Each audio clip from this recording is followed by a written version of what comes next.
Hola a todos. Hoy vamos a hablar de la eliminación de fármacos. La eliminación de fármacos en realidad es una suma de dos procesos, metabolismo y excreción. Esto es una curva típica que se produce cuando alguien toma una medicación oral. Cuando alguien la toma, se empieza a absorber la medicación por el intestino, con lo cual va pasando a sangre cada vez más, hasta que llega a un pico. Después se distribuye por el organismo, que es lo que habéis visto en los temas anteriores, estas dos fases, absorción y distribución, pero posteriormente se tiene que eliminar. Esta parte de la curva es la que vamos a ver en este tema, ¿de acuerdo? Y como digo, tiene dos partes, metabolismo y excreción. Bueno, vamos a empezar por el metabolismo, también llamado biotransformación. La definición, bueno, hay muchas, pero podríamos decir que es un proceso por el cual los fármacos o sus metabolitos, y esto es importante, fármacos o sus metabolitos sufren una transformación química. ¿Dónde? Bueno, en muchísimos órganos, pero el principal es el hígado. Repito, el principal órgano dedicado al metabolismo es el hígado, ya sea para fármacos o para sustancias endógenas. Generalmente, y voy a recalcar mucho eso y por eso está subrayado en la diapositiva, generalmente este metabolismo, esta biotransformación, lo que intenta es dos cosas. Inactivar el fármaco, lo primero, porque ya ha cumplido su función, y lo segundo, hacerlo más polar. ¿Por qué hacerlo más polar? Porque haciendo una sustancia más polar facilita su eliminación. ¿Por qué? Porque si es polar, no pasa fácilmente, no atraviesa fácilmente las membranas plasmáticas, no entra en los tejidos, pues las membranas ya sabéis que son apolares. De manera que cuanto más polar sea una sustancia, más tendencia tiene a quedarse en donde sea, en la sangre, en la orina, es decir, más fácilmente es excretable. Bien, en el metabolismo, digamos que lo normal, y voy a repetirlo otra vez, lo normal, porque hay muchas excepciones, pero lo normal es que tú tengas un fármaco que sea activo, o bien metabolitos, que también los hay inactivos, o, perdón, activos. Por ejemplo, el diazepam. El diazepam es obviamente un ansiolítico y tiene efecto ansiolítico, pero cuando se metaboliza, sus metabolitos siguen siendo activos. Por eso tiene una duración de acción tan larga. Es más cosas, un relajante muscular de acción central, etcétera, etcétera. Pero lo interesante es que el metabolito también es activo. En otras ocasiones no, otra vez el fármaco es activo y su metabolito es inactivo. Bien, de cualquier manera, la idea general del metabolismo es que estas sustancias pasan a ser inactivas. Pero, como digo, hay otras situaciones. Puede ser que el fármaco dé lugar a un metabolito activo, como acabo de comentar con el diazepam, o que un metabolito inactivo se active. Y la otra posibilidad es que tengamos un profármaco, es decir, un fármaco que en realidad no hace efecto hasta que no se activa por el metabolismo. Por ejemplo, se me ocurre el aciclovir. El aciclovir, esta pomada que se pone para los herpes, muchas veces aquí en el labio. Bueno, el aciclovir no tiene ningún efecto farmacológico, necesita metabolizarse primero. Por eso se llama un profármaco. ¿De acuerdo? Es decir, la idea principal es que el metabolismo inactiva y hace más polares a los metabolitos, pero no siempre es así.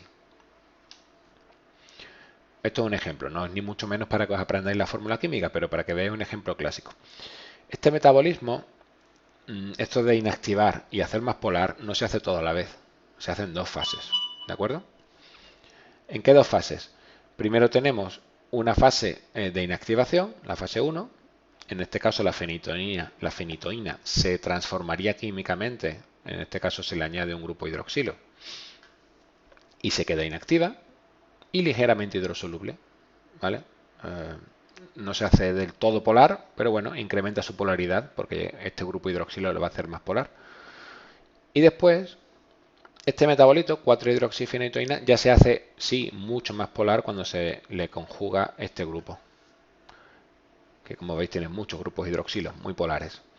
Así que la inactivación y el hacerse más polar se hacen dos fases consecutivas, ¿vale? Fase 1, fase 2. La fase 1 es una transformación química, la fase 2 es una conjugación. Conjugación significa que se le añade un grupo, en este caso un grupo glucurónido. Como veis, fase 1 transformación, fase 2 conjugación. Hay muchos tipos de transformaciones químicas que pueden ocurrir en los fármacos, muchos tipos de conjugaciones. El principal proceso de transformación química, es decir, de metabolismo en fase 1 es la oxidación. Después le siguen la reducción y la hidrólisis, pero a mucha distancia. y después a mucha más distancia hidroxilación, dealquilación, sulfoxidación. Pero sobre todo oxidación es el principal proceso por el cual los fármacos se transforman químicamente en la fase 1 del metabolismo. Y repito, generalmente, otra vez muy subrayado, inactivan al fármaco. La fase 2, que es la de conjugación, también hay muchos tipos de conjugación, según, ahora lo veremos en detalle, pero según el grupo que se añada a la molécula de fármaco va a tener un nombre. Repito, ahora los veremos uno por uno. Y, repito otra vez, generalmente incrementan la solubilidad, la polaridad, para que se pueda excretar mejor. Bien, vamos a hablar de la fase 1. Y como he dicho, el proceso más importante de fase 1 es la oxidación. Tenemos un fármaco que no es polar, un fármaco que si no lo metabolizásemos se quedaría dando vueltas en el organismo, entrando en los órganos, teniendo acción farmacológica, pero ese fármaco lo vamos a oxidar. El principal responsable de la oxidación de fármacos en el organismo es el citocromo P450.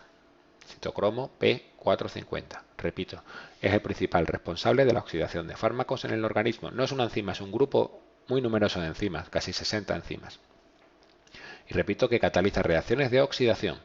Estas enzimas están localizadas en el retículo endoplásmico y va a dar lugar esa oxidación a unas especies de oxígeno activo. Al final vamos a tener unos metabolitos intermedios que normalmente serán inactivos y parcialmente polares. Repito, se incrementa un poco la polaridad, pero repito que el aumento de polaridad es básicamente consecuencia de la fase 2. En la fase 1 lo que buscamos es inactivar. Bueno, vamos a resumir e intentar explicar un poco cómo se produce la oxidación de fármacos por el citocromo P450. Mirad, aquí está el fármaco y el citocromo P450 tiene lo que se llama un grupo hemo en su molécula y ese grupo hemo contiene un átomo de hierro que está oxidado. Sabéis que el hierro tiene dos formas, férrico y ferroso. Férrico es oxidado con 3 valencias positivas, ferroso 2 valencias positivas. En este caso se une al fármaco el átomo de hierro oxidado, férrico. Bien, en ese punto, ese complejo, fármaco grupo hemo, va a obtener un electrón de un cofactor que se llama NADPH. El electrón es una carga negativa, 3 menos 1, 2. Y el hierro queda reducido. ¿De acuerdo? Hierro 2 más, fármaco. Y ese complejo, hierro reducido, fármaco, capta oxígeno del medio ambiente.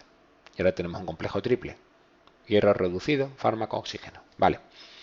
Otro electrón le llega del NADPH, de este cofactor. Ese electrón, en este caso, va al oxígeno. ¿Veis? Queda cargado negativamente. Bien, en este momento hay dos átomos de oxígeno. Uno se desprende y capta 2 protones del medio para dar agua, H2O. ¿Vale? Un átomo de oxígeno, 2 de hidrógeno.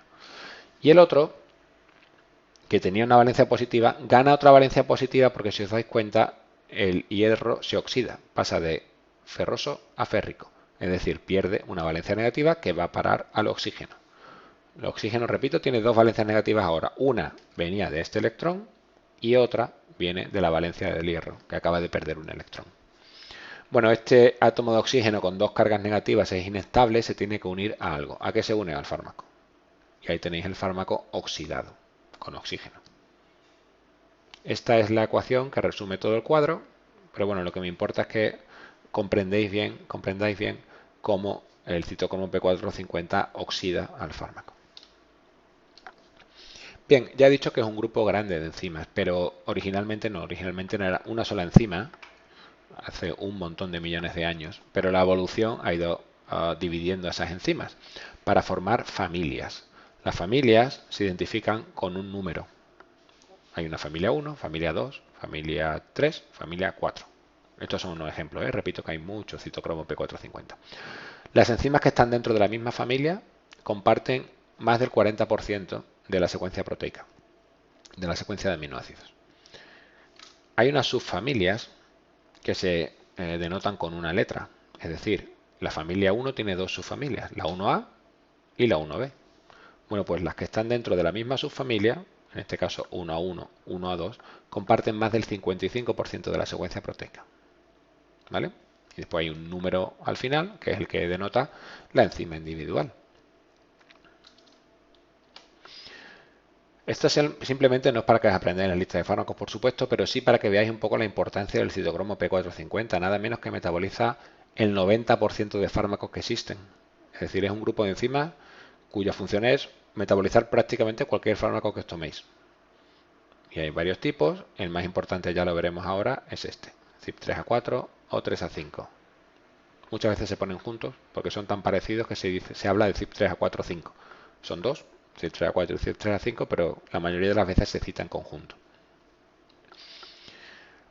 Bien, pero la oxidación, ya digo que si bien el citocromo P450 es el principal responsable, hay muchas otras enzimas que producen reacciones de oxidación en el metabolismo que se llaman no microsomales, citoplasmáticas, es decir, que están flotando en el citoplasma.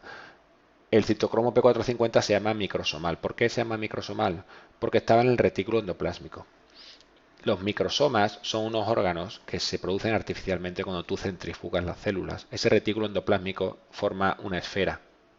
Vamos a decir que se enrolla sobre sí mismo y forma una esfera, y en el interior quedan las enzimas que estaban en ese retículo endoplásmico, en este caso el citocromo P450. Por eso se habla de enzimas microsomales. Y hay otras enzimas que no están en este retículo, que están flotando en el citoplasma, y son enzimas citoplasmáticas. Por ejemplo, la aldehído deshidrogenasa. La aldehído deshidrogenasa metaboliza el etanol, el alcohol, y da lugar a metabolitos. ¿Qué ocurre si alguien tiene una mutación y la aldehído deshidrogenasa no le funciona? Pues que el etanol coge una vía secundaria, se metaboliza por otra vía y da lugar a acetaldehído, que es tóxico, y produce unos dolores de cabeza brutales, ¿vale? Y unas resacas insoportables. Y eso ocurre mucho en pacientes, no pacientes, porque no son pacientes, en personas asiáticas. Personas asiáticas esta mutación es muy frecuente y se produce lo que se llama alcohol flushing reaction, que es básicamente la piel se enrojece. Enseguida cuando estás tomando alcohol la piel se pone roja y repito, el día después es bastante horroroso. De hecho hay una medicación para alcohólicos que se llama Lantabus. Lantabus es la marca, disulfiram es el principio activo, que se usa en alcohólicos, repito, porque lo que hace es inhibir la aldehído deshidrogenasa. Como inhibes la aldehído deshidrogenasa, estás simulando un poco esta mutación que se produce en asiáticos y le estás provocando a la persona que está bebiendo un aumento de acetaldehído y le estás provocando que se encuentre fatal. Con lo cual, digamos que es un efecto disuasorio de beber. Hay otras enzimas como la monoaminoxidasa, que supongo que os sonará de otras asignaturas, que no metaboliza fármacos, sino metaboliza catecolaminas en el organismo, como noradrenalina, como serotonina. Serotonina es 5-HT, 5-hidroxitriptamina, o tiramina, que está en muchos alimentos como el queso y el vino. La monoaminoxidasa, repito, es la encargada de oxidar estas catecolaminas, ¿vale? Entonces, oxidación, responsabilidad principal del citocromo P450. Enzimas microsomales, un grupo de enzimas, y su principal función es metabolizar fármacos. Bien, he dicho que el siguiente proceso en importancia sería la reducción y la hidrólisis.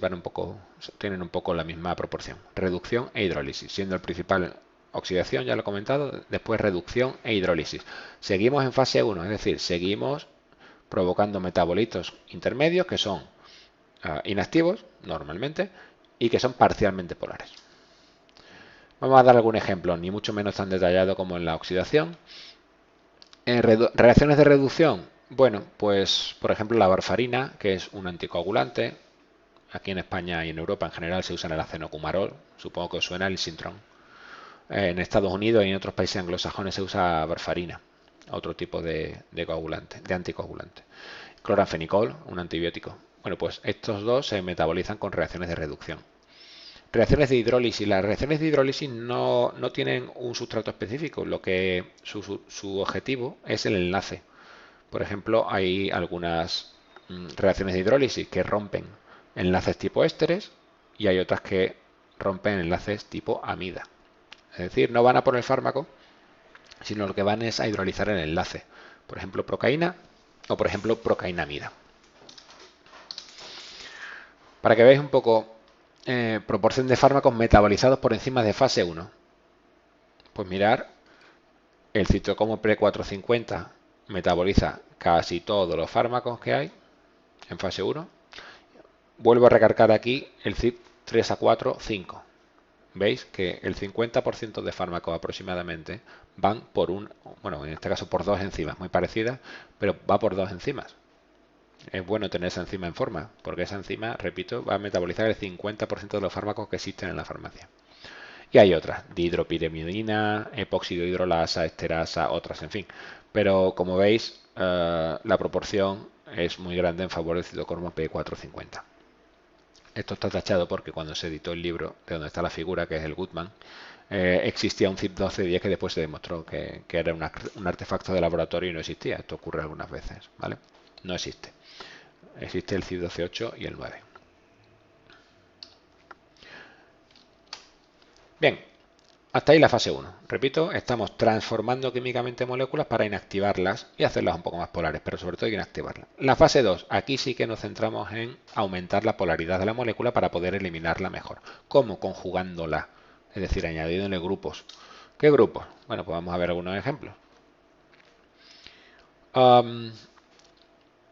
Estos grupos pueden provocar reacciones de sulfatación, de glucuronidación, de acetilación, de conjugación con glutatión, con aminoácidos o metilación.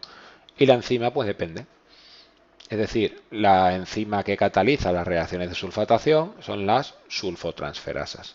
De glucuronidación son las UGTs, como el sindicato, UGTs. Acetilación, N-acetiltransferasa. Conjugación con glutatión, GSTs, glutatión S-transferasas. Conjugación con aminoácidos o metilación, tiopurina metiltransferasa. ¿De acuerdo?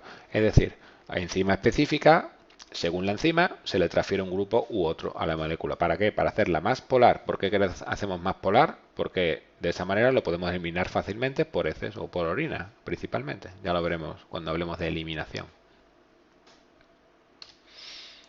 ¿Algún ejemplo? Bueno, la glucuronidación, repito, es el producto que ocasionan las enzimas glucuroniltransferasas, estas UGTs.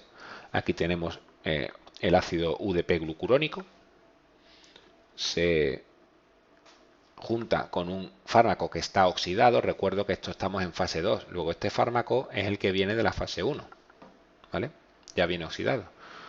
Y esta enzima UGT transforma el fármaco y le transfiere el grupo glucurónido. Al transferir el grupo glucurónido a un grupo muy grande, muy voluminoso, muy polar, el fármaco se hace más fácilmente eliminable. Acetilación, pues lo que vamos a transferir es un grupo acetilo. ¿Quién lo hace? La N-acetiltransferasa o NAT. ¿Y con ayuda de quién? Aquí era del UDP, aquí de acetilcoenzima A. Acetilcoenzima A más un fármaco, que en este caso tiene un grupo NH2, pasaría a ser coenzima A que se libera y ese grupo acetilo pasa al fármaco. Y ahora tenemos FNH acetilo. Otro grupo voluminoso, más polar, con lo cual el fármaco se elimina fácilmente. Vamos a ver el último ejemplo porque es importante para un fármaco muy común. Es la conjugación con glutatión. El glutatión lo que hace es neutralizar grupos electrofílicos que son reactivos y la enzima se llama glutatión S-transferasa porque transfiere grupos glutatión. Bueno, el paracetamol, que es, pues si no es el fármaco más usado, es de los 10 más usados de la farmacia, se conjuga y da lugar a fracciones glucuronizadas o fracciones sulfatadas, dependiendo del grupo que se le añada, pero se conjuga, ¿vale? ¿Cuál es el problema? A veces estos mecanismos de conjugación están saturados. Por ejemplo, hay gente, aunque no lo creáis, que se suicida con paracetamol. Ya una época, ya no tanto, pero una época en Estados Unidos, perdón, en el Reino Unido, que se tuvo que limitar el número de cajas de paracetamol que se vendían por persona, porque hay gente que se suicidaba con paracetamol. ¿Por qué? Cuando tú te tomas, en vez de un paracetamol de 1 gramo, 40 paracetamoles de 1 gramo, los mecanismos de conjugación se sobresaturan, obviamente, no dan más de sí. ¿Qué ocurre? Que el acetaminofeno, por cierto, acetaminofén es como se dice paracetamol en inglés, ¿vale? ¿Qué ocurre? Que el paracetamol, al no poder usar la vía principal, coge una vía secundaria catalizada por el citocromo P450, que no le toca, porque estamos en fase 2. No le tocaría oxidarse otra vez. Bueno, pues se oxida otra vez. Y da lugar a un metabolito muy tóxico, que no me importa cómo se llama. Que sepáis simplemente que es un metabolito tóxico. ¿Tóxico para quién? Para el hígado. Que puede provocar una reacción hepática grave y la muerte si no se trata. No es una forma muy astuta de suicidarse. Vale, va a tomar mucho tiempo y es muy doloroso, pero ¿cómo se neutraliza si pillamos a alguien con esa toxicidad? ¿Cómo se neutraliza ese metabolito tóxico? Pues añadiendo glutatión. ya que los mecanismos propios del individuo están saturados, añadimos glutatión y una fuente de glutatión es la N-acetilcisteína. N-acetilcisteína, por ejemplo, está en el fluimucil, que es un expectorante, un jarabe que se toma muy a menudo. Bueno, pues la N-acetilcisteína dona grupos glutatión y es capaz de neutralizar todo ese metabolito tóxico. Ya digo, esto no es una tontería, eso lesiona el hígado de tal manera que podemos provocar una ictericia grande. Ya sabéis que uno de los síntomas de la ictericia es el color amarillento en los ojos. Y repito, el paracetamol, en fin, la gente se lo toma un poco alegremente, pero estas son las muertes confirmadas por paracetamol en Estados Unidos en la década anterior. 1.567 muertes, no es una tontería, ¿vale? Muchas por accidente, pero muchas, repito, por suicidio. Bueno, vamos a ir terminando hablando de los factores que modifican el metabolismo, porque tú desde que naces hasta que te mueres no tienes la misma capacidad de metabolizar. Es decir, la edad es un factor importante. Cuando nace el metabolismo es inmaduro, no es capaz de metabolizar los fármacos igual que ocurre luego, y al revés, cuando eres muy anciano, los procesos metabólicos están mucho más enlentecidos. El sexo digamos, es un factor polémico porque no se sabe todavía y se ha investigado mucho si las mujeres pudieran tener un metabolismo más lento que los hombres. Está, digamos, todavía un poco en disputa. Hay factores patológicos, enfermedades que afectan el metabolismo, por ejemplo, una cirrosis que afecta al hígado va a afectar el metabolismo, porque el hígado es el principal órgano metabólico. La fiebre acelera el metabolismo, ese aumento de temperatura da lugar a un aumento de la velocidad de las reacciones metabólicas. El ayuno enlentece el metabolismo, por ejemplo, si hay ayuno, el NADPH que viene con la dieta no viene, porque estamos ayunando, y si no viene no tenemos electrones para esas reacciones de oxidación, con lo cual muchos fármacos no se van a metabolizar o se metabolizan más lentamente. Factores dietéticos y ambientales, por ejemplo, brócoli, cafeína y tabaco, son todos inductores del metabolismo, aceleran el metabolismo del citocromo P450. Y vamos a dar un par de ejemplos de lo que es inducción farmacológica e inhibición farmacológica, aunque luego os comentarán en otro tema más detalladamente qué son las interacciones farmacológicas, qué es lo que son. Vamos a poner un ejemplo de interacciones que afectan al metabolismo. Y las hay de dos tipos, que aceleran el metabolismo, sería una inducción metabólica, y que inhiben el metabolismo, una inhibición. Vamos a poner un ejemplo simplemente de inducción. Por ejemplo, imaginaros que una chica está tomando anticonceptivos orales. Esos anticonceptivos se metabolizan por el CYP3A4, que ya he dicho que es la enzima principal, en cuanto a metabolismo de fármacos se refiere. Bueno, pues la chica tiene una infección y el médico, por desconocimiento, por dejadez o lo que sea, no le pregunta si está tomando anticonceptivos orales y le receta rifampicina. Bueno, rifampicina resulta que es un gran inductor del CYP3A4. Para entendernos, acelera el CYP3A4. Con lo cual, si la chica antes de la rifampicina tenía esta curva de etinilestradiol, que es el anticonceptivo oral, es decir, la mayoría del tiempo estaba por encima del límite terapéutico de ese etinilestradiol, es decir, había un efecto anticonceptivo. Si tú aceleras ese metabolismo, porque te estás tomando la rifampicina, la curva baja a estos niveles. Y veis que desde la hora 7 más o menos hasta la hora 24, que te tocaría el siguiente comprimido de anticonceptivo, estás por debajo del límite terapéutico. No hay efecto anticonceptivo.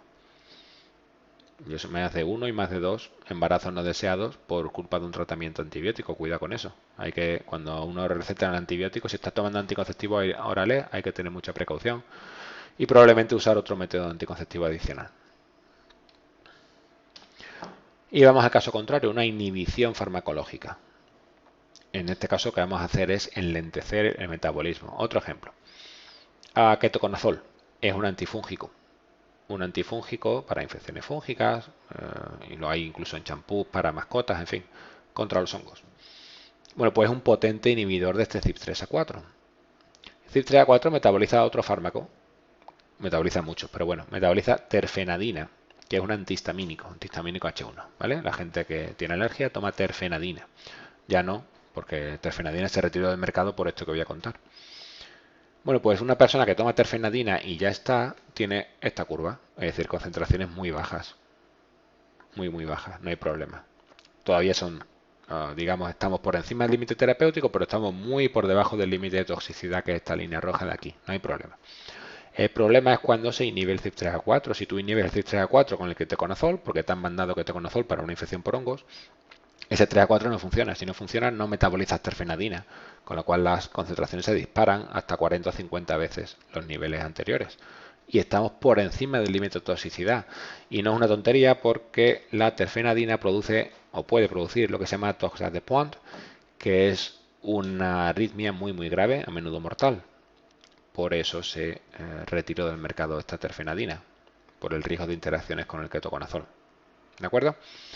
Bien, así que hemos visto varios factores que modifican el metabolismo: edad, sexo, enfermedades, la fiebre, el ayuno, factores ambientales, dietéticos y un par de ejemplos de inducción e inhibición metabólica. Y ahora quería comentar, para acabar ya en la parte de metabolismo, recuerdo que queda una segunda parte que es la excreción y todo se llama eliminación. Vamos a hablar de factores genéticos, es decir, genéticamente yo puedo tener un metabolismo más rápido que otra persona o más lento.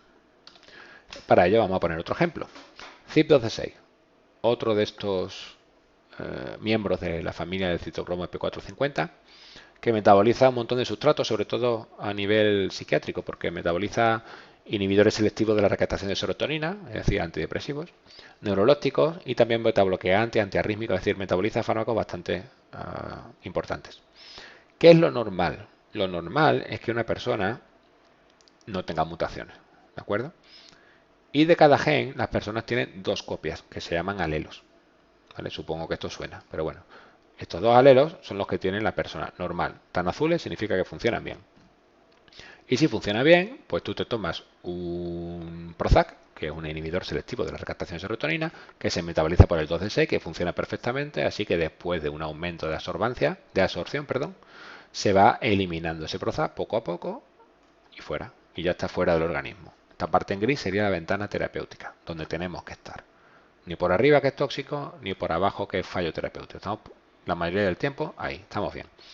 Esto en inglés se llama Extensive Metabolizers, ¿vale? Metabolizadores rápidos. Aunque yo creo que más normal sería, o mejor sería llamarlo metabolizadores normales, porque esto es lo normal, que seamos Extensive Metabolizer. Pero, ¿qué ocurre si hay alguien que tiene uno de los dos alelos mutados?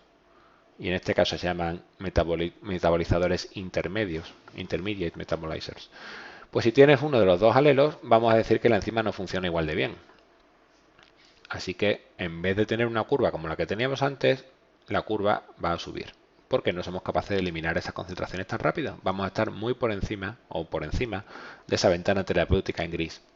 ¿Y qué pasa si tenemos los dos alelos mutados y la enzima no funciona en absoluto? Bueno, pues obviamente las concentraciones se van a acumular muchísimo más. Y el caso es que esto puede tener, digamos, una situación contraria, porque hay personas que no solamente no tienen mutaciones, no tienen ningún problema en sus dos alelos, sino que tienen más de dos alelos activos.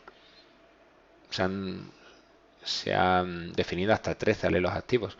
Pero bueno, lo normal es que estos metabolizadores que se llaman Ultra Rapid Metabolizers, ultra rápidos, tienen 3 alelos activos, con lo cual también es un problema. ¿Por qué? Porque estamos metabolizando demasiado rápido y no vamos a llegar a la ventana terapéutica. Ese Prozac no va a hacer efecto, porque no hemos llegado al límite terapéutico. Por cierto que cuando tenemos dos alelos mutados, inactivos, el metabolizador se llama Poor Metabolizer, metabolizador lento en español, ¿vale? Así que tenemos Ultra Rapid Metabolizers, metabolizadores ultra rápidos, Extensive Metabolizers, metabolizadores rápidos, Intermediate Metabolizers, metabolizadores intermedios y metabolizadores lentos, Poor Metabolizers. Esta es la situación normal, repito. Pero no es muy infrecuente que seamos uno de estos o uno de estos. No es nada infrecuente. Ya es bastante más infrecuente ser ultra rápido, pero intermedio o lento es bastante frecuente. Esta situación de acúmulo que se da cuando tú eres intermedio o lento es mucho más dramática cuando estamos hablando de un fármaco que tomamos, por ejemplo, cada 8 horas. Imaginaros un antibiótico. Una persona de metabolizador rápido tendría esta pinta, es decir, tomas el fármaco, concentración máxima, eliminas. Tomas el fármaco, concentración máxima, eliminas. Una persona que es metabolizadora lenta, tomas el fármaco, concentración máxima, no eliminas. Y la siguiente concentración se monta encima de la que ya había, y la otra encima, y al final se alcanzan unos niveles altísimos, y puede ser peligroso, puede ser muy tóxico. ¿De acuerdo? Bien, pues vamos a pasar a decir los factores genéticos de la fase 2, porque recuerdo que este CYP12C6, no lo he dicho, pero es de fase 1. También hay factores genéticos que afectan a la fase 2. Vamos a poner un ejemplo, el polimorfismo en la N-acetiltransferasa 2, que es una enzima que, como su nombre indica, transfiere grupos acetilo. Bien, mirad este cuadro. Hay un fármaco que se llama isoniazida. Bueno, pues hay personas que metabolizan rápidamente la isoniazida, la acetilan muy rápido. Y por eso se llaman acetiladores rápidos. Veis que las concentraciones son muy bajas, porque enseguida eliminan esa isoniazida del torrente sanguíneo, mientras que otras personas son lentas y tienen unas concentraciones más altas, porque les cuesta más. Hay mutaciones en esa enzima, en ese gen NT2, y le cuesta más eliminar la isoniazida. Estas mutaciones se llaman polimorfismos. Se llaman polimorfismos porque, si veis, el histograma de la población está dividido en dos formas. Aquí tenéis una montaña y aquí tenéis otra montaña. ¿De acuerdo? Es un metabolismo polimórfico, porque hay dos formas de metabolizar, una rápida y una lenta. ¿Vale? Polimorfismo, perdón. ¿Cuál es el problema aquí? Que la isoniazida se metaboliza a un compuesto que es hepatotóxico, que es acetil isoniazida. Ese grupo acetilo que transfiere en la NTA2 al fármaco lo convierte en un metabolito que a niveles altos, y si se produce muy rápidamente, puede ser hepatotóxico. Y de hecho se sabe que la hepatotoxicidad por isoniazida es muchísimo más frecuente en este grupo de personas, en acetiladores rápidos. ¿Por qué? Porque como son rápidos van a producir metabolismo mucho más rápido, van a aumentar las concentraciones de metabolismo de metabolitos mucho más drásticamente y por lo tanto hay más riesgo de hepatotoxicidad. Esos son los factores genéticos. Vale, con esto terminamos los factores que modifican el metabolismo, simplemente dos conceptos para acabar de hablar de metabolismo ya. Dos conceptos que quiero que tengáis claros. El primero es el efecto de primer paso. El efecto de primer paso ocurre cuando tomamos medicación oral. Cuando tomamos medicación oral, el fármaco va por el esófago, estómago, pasa al intestino y se absorbe, porque para eso está el intestino, para absorber. Bueno, pero en el intestino también hay enzimas metabolizadoras, por ejemplo, citocromo P450, con lo cual hay un metabolismo intestinal. Ya queda menos fármaco y ahora pasamos al hígado por la vena porta. Y ahí, sobre todo, hay muchísimo citocromo P450, se vuelve a metabolizar, ya queda bastante menos fármaco. Y esa es la biodisponibilidad, la fracción de fármaco que queda útil después de todo eso. Bueno, pues para algunos fármacos ese metabolismo intestinal es muy alto y el metabolismo hepático es muy alto, con lo cual la biodisponibilidad, la fracción de fármaco útil que queda después de todo ese proceso es muy pequeña. Eso se llama el efecto de primer paso. Es decir, antes de que el fármaco llegue a su sitio de acción y ejerza el mecanismo farmacológico, ha sufrido un metabolismo demasiado grande y la fracción que queda es pequeña. Por eso, para estos fármacos se necesitan dosis mayores. No solo he dicho en vía oral, pero en vía rectal también no están acusados, porque el intestino grueso no es precisamente una zona de absorción, pero en vía rectal también puede ocurrir. Y el problema es que este efecto de primer paso no es igual para todas las personas. Para el mismo fármaco hay personas que pueden tener un metabolismo más o menos normal y hay personas que pueden tener un efecto de primer paso muy grande. Es decir, que es problemático el efecto de primer paso en los fármacos. Hay muchos. Tampoco quiero que os aprendan la lista, pero que sepáis que hay fármacos importantes como la morfina o la levodopa para el Parkinson, o bueno, el ácido acetilsalicílico, la aspirina, que tienen un efecto de primer paso considerable. ¿De acuerdo? Y este efecto de primer paso, recordar que es muy variable entre personas. Ese era un concepto que quería explicaros, efecto de primer paso. Segundo concepto que quiero explicaros es la recirculación enterohepática. Bien, otra administración por vía oral. Intentad seguir los números del gráfico, ¿vale? Tú te tomas un comprimido por vía oral, estómago, esófago, estamos en el nivel 2, perdón, esófago, estómago, intestino, estamos en el paso 2, y en el intestino se empieza a absorber. Se empieza a absorber y va al hígado por la vena porta, y en el hígado se metaboliza, y este metabolismo incluye una conjugación con ácido glucurónico. ¿Vale? ¿Para qué? Para eliminar al fármaco más fácilmente. De hecho, como se conjuga con glucurónico, es muy polar y se elimina fácilmente por la orina. Y hay otra parte que va a la bilis, ¿vale? Para eliminarlo posteriormente por las heces. Bien. Bueno, pues en este paso 4 y 5 estamos vertiendo en la bilis, vuelta al intestino, estamos vertiendo ese fármaco ya conjugado con glucurónico. Bueno, pues el fármaco conjugado con glucurónico sigue esa flecha azul hasta que llegamos al intestino grueso. Resulta que en el intestino grueso hay unas enzimas que se llaman glucuronidasas. Y estas enzimas glucuronidasas lo que hacen es romper enlaces glucurónicos. ¿Qué hacen entonces? Rompen el enlace fármaco-glucurónico, con lo cual el fármaco vuelve a estar libre. Y como vuelve a estar libre, ya no es polar, ya se puede absorber otra vez. Y de hecho se absorbe. Y como se absorbe, vuelta otra vez al hígado, vuelta a conjugarse con glucurónico y empieza el ciclo. Y esto aumenta muchísimo el tiempo de exposición del organismo al fármaco. ¿De acuerdo? ¿Es infinito esto? No, no es infinito porque el intestino grueso, por supuesto, no es una zona ideal de absorción, con lo cual nunca se absorbe todo el fármaco que queda libre después de romperse el enlace con las bacterias, sino fracciones pequeñas y al final el fármaco se elimina, pero tarda mucho más que si no hubiera esta recirculación enterohepática. Por ejemplos de fármacos que tienen recirculación enterohepática, pues morfina o digitálicos. Bien, con esto vamos a acabar ya la parte de metabolismo y ahora vamos a pasar a hablar de la segunda parte de la eliminación, que es la excreción de fármacos.